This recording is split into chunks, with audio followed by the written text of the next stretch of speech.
Avec le report d'Avengers Doomsday, Spider-Man Brand New Day sortira avant lui et c'est une bonne nouvelle. On aura un film centré beaucoup plus sur un petit peu les rues et les quartiers de New York avec Spider-Man.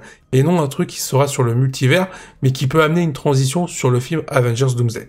Et ça permet aussi, ce report, de permettre à Tom Holland de tourner correctement pour son film et surtout d'être présent, quoi qu'il arrive, pour Avengers Doomsday, car oui, l'acteur sera bel et bien présent pour ces deux gros projets à venir Avengers concernant Marvel. D'ailleurs, pour confirmer tout cela, Marvel et Sony se sont déjà mis d'accord concernant l'apparition de Spider-Man pour ce qui est des futurs projets Avengers. Sony n'a même pas posé de problème, c'est plus une question d'emploi du temps entre Tom Holland et Marvel.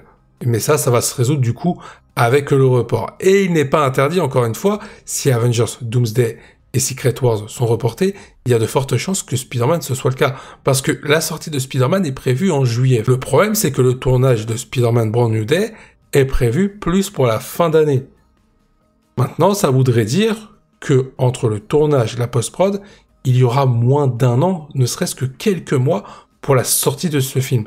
En termes de délai, là, c'est impossible. Je pense que l'objectif de Marvel, vraiment, concernant Spider-Man, c'est de ne pas embriguer le film dans le délire multiversel. Et c'était d'ailleurs l'une des demandes de Destin Daniel Cretton concernant le film Spider-Man. Il voulait que ce soit un film un peu plus street level, un peu plus dans les rues de New York, vraiment au niveau de l'univers et de l'atmosphère de Spider-Man. Donc le délire du multivers pourrait être écarté. Il pourrait y avoir des mentions concernant des événements à venir pour teaser Avengers Doomsday, une scène post-générique par exemple, mais au moins on aura vraiment un film centré sur Spider-Man. Est-ce que ça voudrait dire qu'on pourrait avoir des liens avec la série Daredevil Born Again?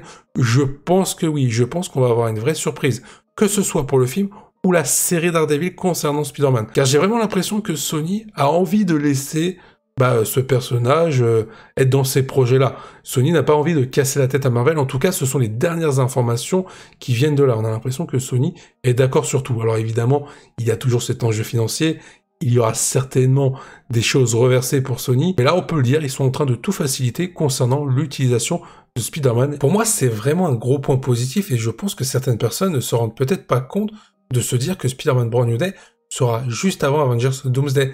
Ça va permettre de donner un vrai rôle clé pour Spider-Man avec cette relation Peter Parker, Dr. Doom et potentiel variant de Tony Stark.